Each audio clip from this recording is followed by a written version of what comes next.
Merhaba, bu videonun konusu hurdacıdan alınan çıkma laptop bataryalarından evde lityum akü imalatı. Geçen sene hurdacıdan tanesini 10 liraya aldığım çıkma laptop bataryalarından elimde kalan son birkaç tanesini parçalayarak işe başladım. Her bir laptop bataryasının içinden 6 adet 3.7 voltluk 18650 lityum iyon kalem pil çıkıyor. Genellikle bunların 4-5 adedi ilk kontrolü geçiyor.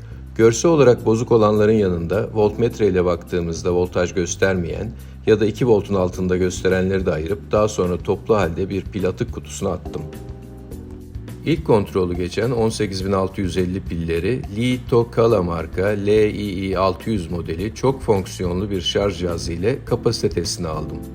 Bu cihaz pilleri doldurup boşaltarak mevcut kapasitelerini doğru bir biçimde ölçüyor. Bu işlem her 4 pil için birkaç saat sürüyor. Her ne kadar bu cihaz pillerin iç direnç değerlerini de verse de bu değer her zaman çok güvenilir olmuyor. Bu nedenle kapasite testinden çıkan pillerin iç dirençlerini ayrı bir cihaz ile tekrar ölçüp not aldım. Sonuçta test ettiğim 24 pil için kapasite ve iç dirençlerini gösteren bir tablo hazırladım. Bu tablodan kapasiteleri 1900 ile 2100 mAh arasında olan pillerden, iç dirençleri 80 ila 100 mOhm arasında olan 15 adet pil çıktı. Bu pillerin üstünde yazan marka ve modellerini internette aratarak orijinal teknik değerlerini buldum.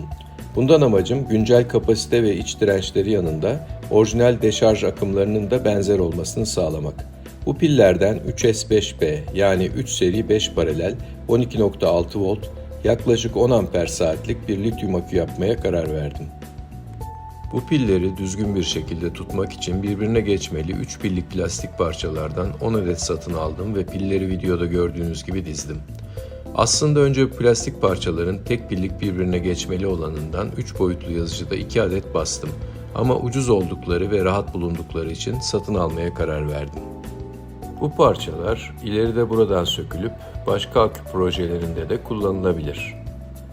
Pilleri ilk sıra pozitif uçları yukarı gelecek şekilde, ikinci sıra negatif uçları yukarı gelecek şekilde ve son sıra yine pozitif uçları yukarı gelecek şekilde beşerli gruplar halinde dizdim. Bu dizilim punta kaynağı ve BMS yani batarya kontrol sistemi montajını kolaylaştıracak.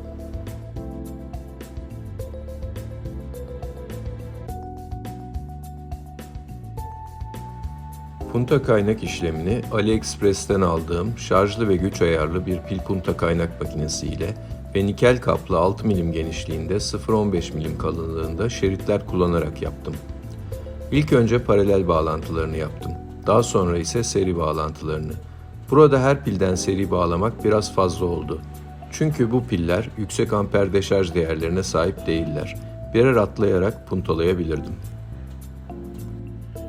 Puntalama işlemi bittikten sonra sıra batarya kontrol sistemine geldi. 3S 25 amperlik bir BMS'i punta kaynak ile birleştirdiğim pil grubuna lehimledim. Artık 12.6 volt 10 amper saatlik lityum iyon akümüzün içi hazır. Sıra geldi dış kutusuna.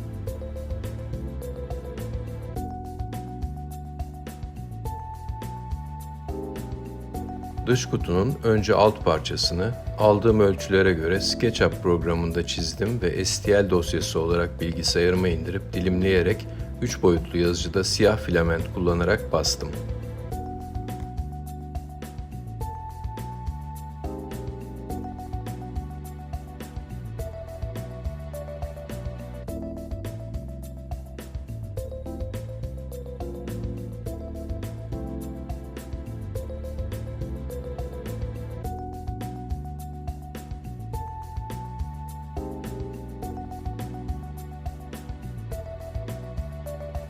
Daha sonra akünün üst dış parçasını çizdim. Bu parçaya bir mikro buton ve mini voltmetre takabilmek için yerler hazırladım. Akü başları olarak kullanacağım metrik altı civatalar için de ortası delik alt köşe yuvalar çizdim. Ancak akü başlarını artı ve eksi olarak işaretlemeyi maalesef unutmuşum.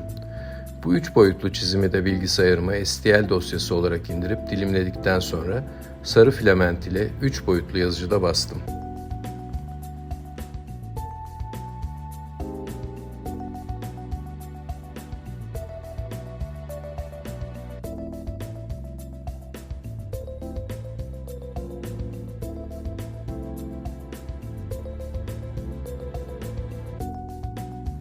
Artık her şey hazır olduğuna göre montaja geçebiliriz.